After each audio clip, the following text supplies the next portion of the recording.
When you're an athlete at a high level, essentially a constant war against yourself, you would push through pain, so you push through your own mental beliefs on what was possible, put your foot to the gas and grind to make something happen. Today, we're putting those questions to Matt Steele, founder, D1 athlete, turned to builder, and now a software engineer in Microsoft. What responsibility did you feel towards that massive user base when you decided to sell the company? Selling Catcher was the hardest decision I've ever made, 100%. The first product that I ever wanted to launch was an AI homework helper. Don't just chase the next viral app idea, follow Matt's lead, and learn how to spot the problems that actually matter to people. ChatGPT couldn't get PDF uploads when I was making this. I feel like there are a lot of risks around just sort of baselessly trusting the chatbots and LLMs that people use every day. What specific university courses or paths would you recommend I take to prepare for the future of responsible tech?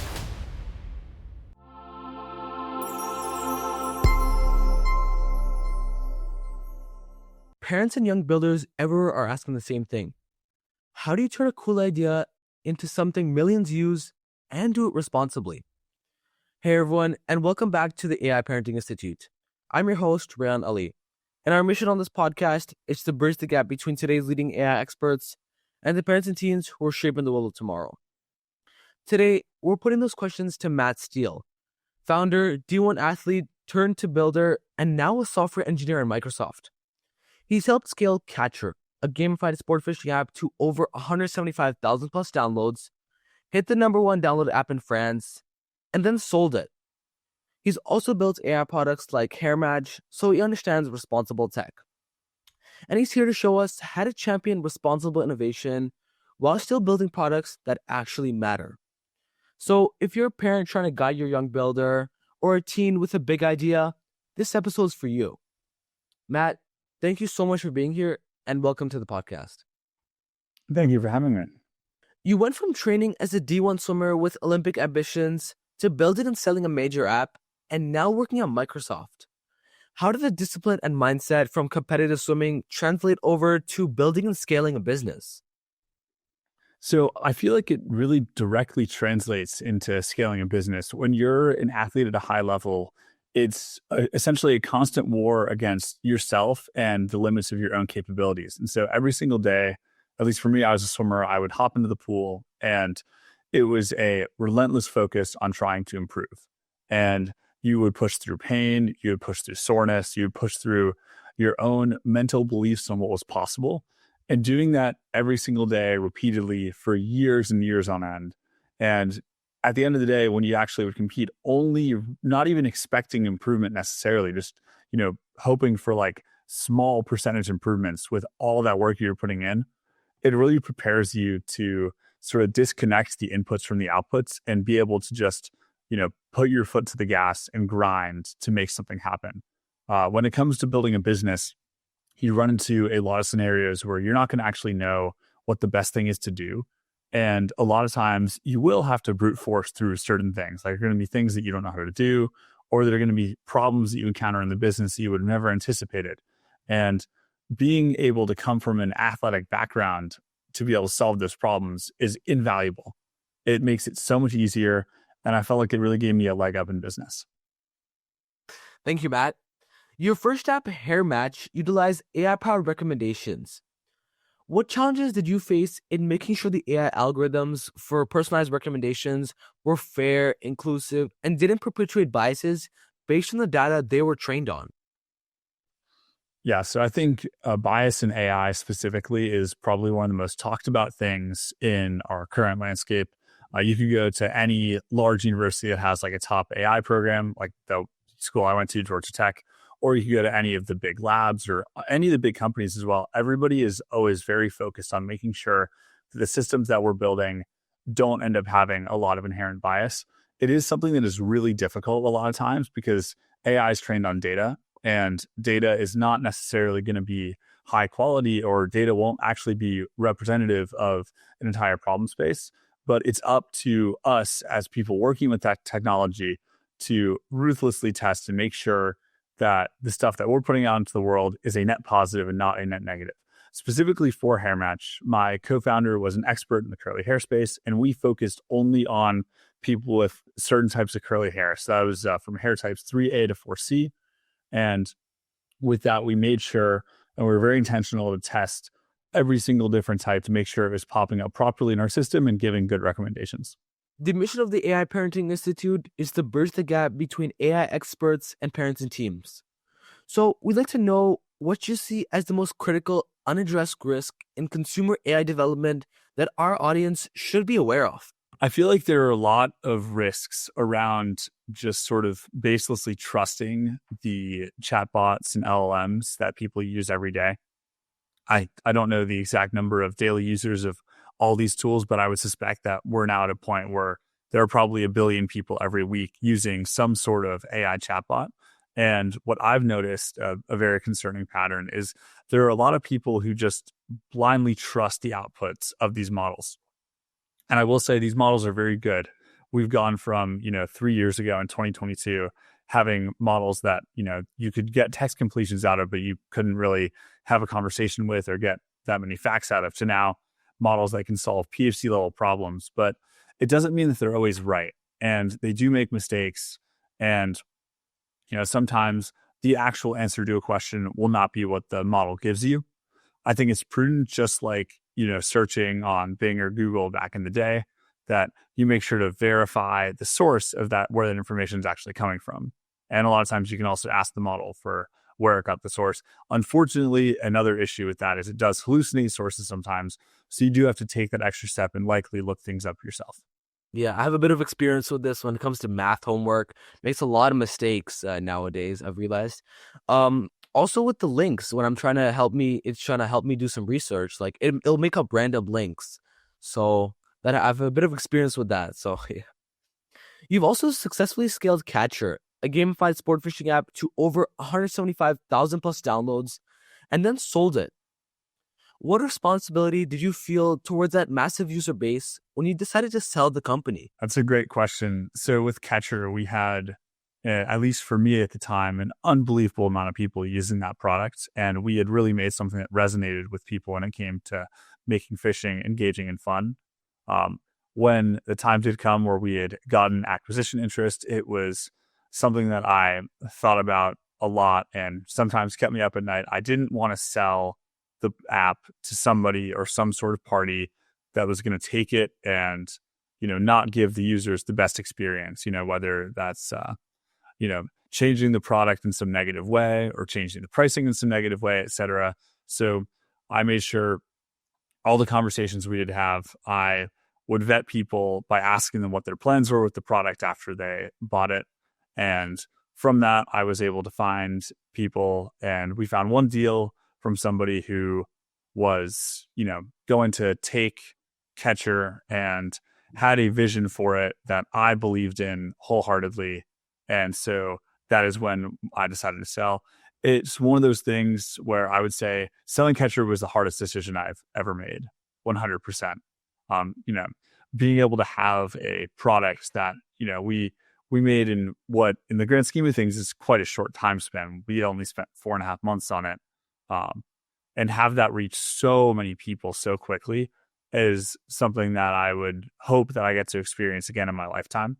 And I really, on one hand, didn't want to make the jump to sell, but I believed it was the best decision to get the app into the hands of way more people than I could have ever done with our small team. That was a great answer, and thank you, Matt. Now, I want to move over to question 5. We want to test your high-performance mindset with some real-life choices ambitious teens face daily. So I'm going to give you 3 scenarios, and I want you to give me a yes or no answer. Ready? Yeah, go for it. Scenario 1. You believe you have a genius product idea, but pursuing it means putting $1,000 of your own money at risk. Take the financial risk? Yeah. Scenario 2. An extracurricular activity you mildly enjoy is taking up 6 hours of your week. But to pursue the product of your dreams, you need those 6 hours back. Drop the activity? Yes. Scenario 3. A senior leader is willing to give you the harsh feedback about your product, while another mentor is praising the idea. Take the harsh critique? Yeah. You've worked on AI agents at Microsoft that operate at a huge scale.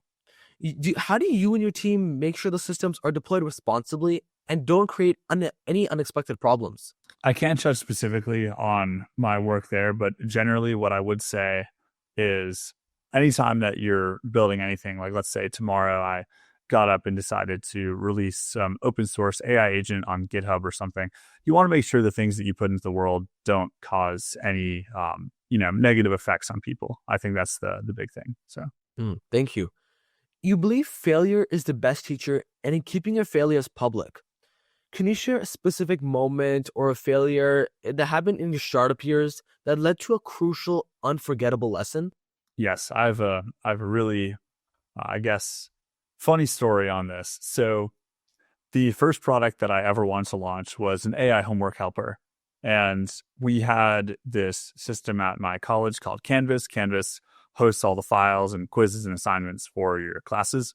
And so what my tool did is I found a way to actually go into Canvas and have an AI be able to read all the information inside of Canvas to be able to help you with your work in a much more sort of context-rich way than was being done before. This was in the day where, ChatGPT couldn't get PDF uploads when I was making this. And so it was great. Like, it was really helping me with my work, and I wanted to release it to more people. But there was a lot of controversy at the time around AI and education, and specifically with access to Canvas.